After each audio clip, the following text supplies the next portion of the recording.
He just takes the tractor another round and pulls the plow across the ground and sends up another prayer.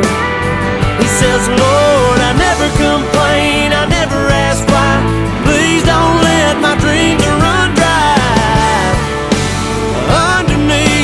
Underneath this Amarillo sky.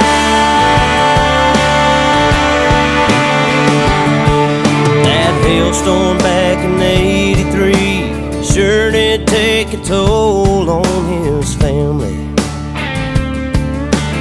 He stayed strong and carried